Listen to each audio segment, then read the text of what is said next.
Oasis have released a lot of classic songs and hits over their career. Wonderwall, Champagne Supernova, Don't Look Back in Anger, Live Forever, Supersonic, the list is endless. But you know what? They've also released a lot of really great songs that should have been hits. These are my top 5 Oasis songs that should have been hits.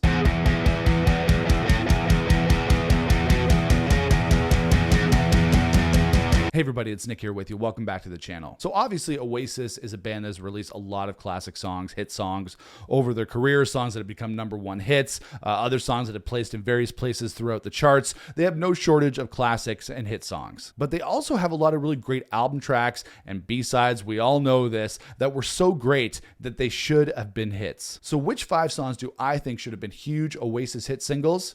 Here we go. Coming in at number 5, we have Lord, Don't Slow Me Down. So Lord, Don't Slow Me Down wasn't even a properly released Oasis song. It wasn't put on an album. It wasn't really put on a single. It was kind of a leftover single that was released in 2007 to go along with the documentary of the same name. And Noel ended up singing the studio version of the song that we know and love that we've heard for years, but there has been a version of the song released with Liam on vocals, and he sounds great. And I've always been kind of torn about which version they should have released because both Gallagher brothers handled the song really well, but in different ways. And I think that Lord Don't Slow Me Down would have been a huge single and a huge Oasis hit if it was released in that capacity. I do think if they did release it as an official, like huge official single from an album, that Liam's vocal should have been left on it instead of Noel's vocal. But I think it would have been a huge song if they'd released it properly and just given it a little bit more love. And it's also just a great rock and roll song. There are some great rock and roll songs on the last few albums, but I think this one just has a little bit more of an attitude to it, a little more of a feel that maybe is a little more reminiscent of some of the earlier material, maybe a little bit more like Definitely Maybe or something like that. Maybe they could have added some heavier guitars to go along with it. But I think it could have been a banger on the radio, and it's a shame that it wasn't a bigger song. Coming in at number 4 on my top 5 Oasis songs that should have been hits, we have Stay Young. You know, Be Here Now had a lot of great B-sides. You had I Got the Fever, My Sister Lover, you had The Fame, Flashbacks, Going Nowhere. There was a lot of great B-sides throughout that era. Probably some of my favorite Oasis B-sides and songs in general, but I think that Stay Young was cream of the crop of the Be Here Now B-sides. The thing about Stay Young is that it's melodic, it's beyond catchy. I love that chorus in there. And it's one of those Oasis songs that really makes you feel great. It's got that great signature Oasis positivity in there. You know, everything's going to be okay. Stay Young and Invincible. It's one of those great fist in the air choruses. Liam's voice on the song is amazing, and the song has so much energy and vibrance. But unfortunately, Stay Young fell victim to the signature Oasis B-side syndrome.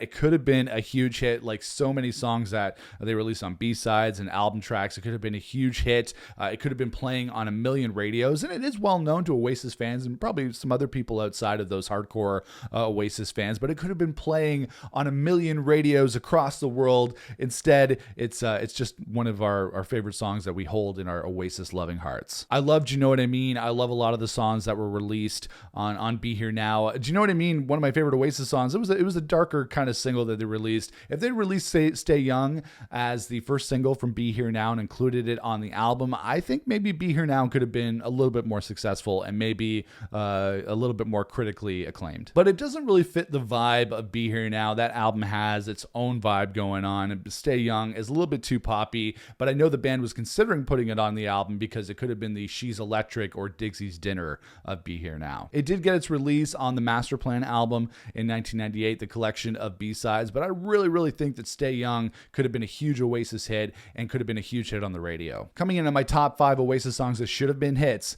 we have The Turning. This is one of the best latter era Oasis songs. You know, I'm always talking about how Dig Out Your Soul, the second half of that record, falls off a cliff, but the first half of Dig Out Your Soul is amazing when you have Bag It Up, The Turning, Waiting for the Rapture, Shock of the Lightning, I'm Out of Time.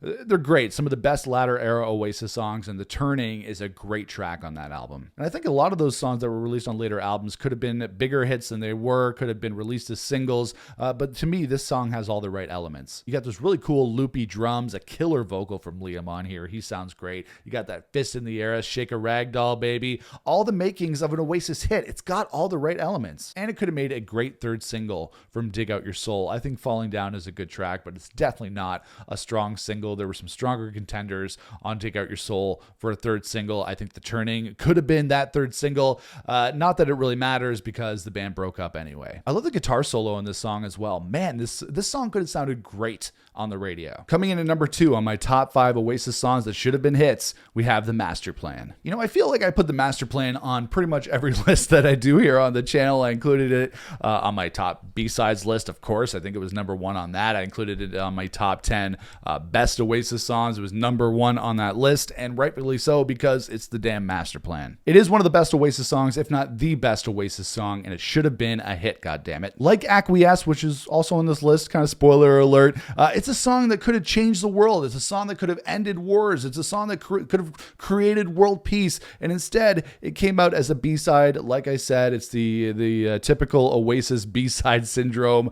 It came out as a B-side on the Wonderwall single, and to me that was a big mistake that can never be rectified, even though they did do a B-side album of the same name. Of course it's a hit with Oasis fans. Of course it's a huge song that the band played. Noel Gallagher played it when I saw him in Toronto last year. Of course it's a huge Oasis song. Of course the Master Plan is in that upper echelon of Oasis songs. It's revered. Everybody loves that song, but it could have been so much more to the general public. And it's just such a beautiful piece of music at the end of the day. Noel's beautiful vocal, the strings, the guitar, everything on that song. It's one of the best songs ever written. Okay, can you imagine that the band didn't put out Be Here Now, or maybe that became the 4th album, or whatever, but can you imagine that they made a 3rd album, a official Oasis studio record with the Master Plan as the lead single? Like, it's unbelievable to think about. I love Be Here Now, but it could have been even more epic if they kept those songs from the B-sides of Morning Glory, turned that into an album. It could have changed the trajectory of the band. And coming in at number 1 on my top 5 Oasis songs that should have been hits,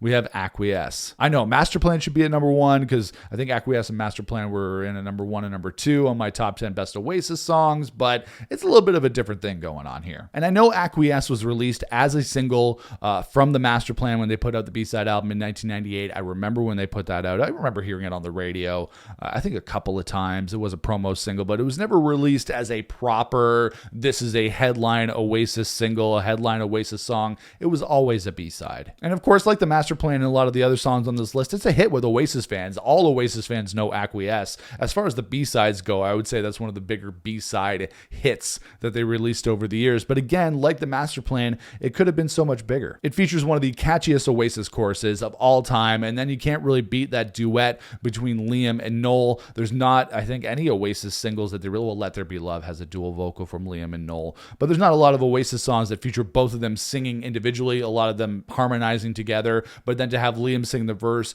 and Noel sing the chorus, that's really cool, and maybe something that the wider public could have really latched onto in terms of great Oasis songs. But of course, it fell victim to the unfortunate syndrome that a lot of the Morning Glory B-sides did at the time. It could have been a whole other album like the Master Plan that they put together and released after Morning Glory. I'm not saying Be Here Now is one of my favorites as well. I'm not saying they shouldn't have released that album, but they could have done something with Aquas and the Master Plan, a couple of key tracks that could have led what would have been or could have been an incredible album. But instead, it's a B-side when it could have been so much more. It could have been as big of a hit as Wonderwall. You know, over here in North America, Oasis was a hit band for a while back in the mid-1990s. They've always been huge over here. I'll go see them in Toronto all the time. I go see Noel Gallagher, Liam Gallagher. The shows are always sold out.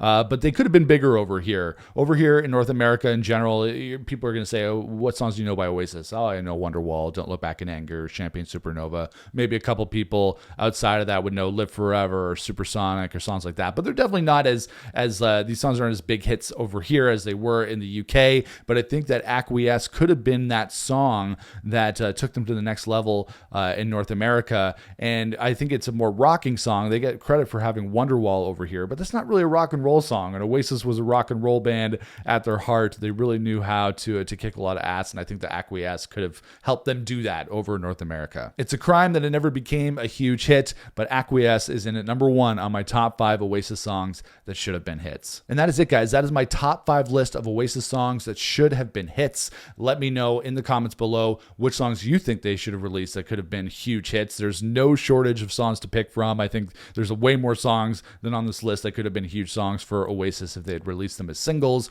or released them in a more proper fashion. But let me know in the comments below. If you like this video, make sure to toss me a thumbs up. If you want to subscribe here on the channel and you like what I'm doing, make sure to smash the subscribe button so you don't miss out on future videos. And make sure to follow me on social media across all platforms, Instagram, TikTok, X, everywhere, at Nick Chino Music. And I'll see you guys again for another video here on the channel. Until then, rock on, everybody.